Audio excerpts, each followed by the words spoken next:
আজি লাঞ্চৰ কাৰণে বনাবলৈ লৈছোঁ।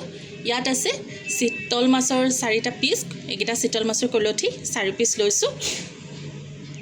এয়া আজি ভাপত দি পেলাই বনাম।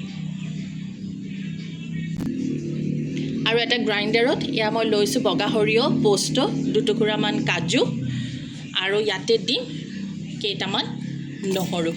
এতিয়া এইখিনি একদম ভালকৈ ব্লেণ্ড কৰি ল'ম।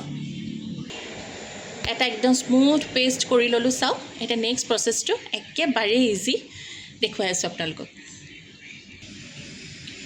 মাছখিনি মই ধুনীয়াকৈ এটা পাতিত বহাই ল'লোঁ। এতিয়া ওপৰৰ পৰা পেষ্টখিনি দি দিম।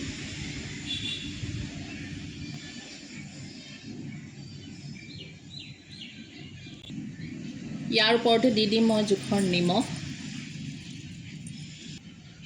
1 পিঞ্চ হালধি পাউডাৰ। ভালকৈ আঙুলি দি বা হাতেদি মিলাই দিম যাতে চবতে ভালকৈ লাগে। এতিয়া দেখাত লাগিছে হালধিটো বহুত কম, কিন্তু যেতিয়া সিজি যাব খুব ধুনীয়া এটা ৰং আহিব। ওপৰতে দিম জোখৰ মিঠাতেল, অলপ তেল দিব কিন্তু দেই মিঠাতেল, তেতিয়াহে খাবলৈ ভাল হ'ব। আৰু ইয়াৰ ওপৰত জলকীয়া 3টা বহাই দিছোঁ যাতে নজৰ নালাগক। এতিয়া এটা কেৰাহীত মই পানী গৰম কৰি লৈছোঁ। এতিয়া এই মাছৰ বাতিটো ইয়াতে বহুৱাই দিম।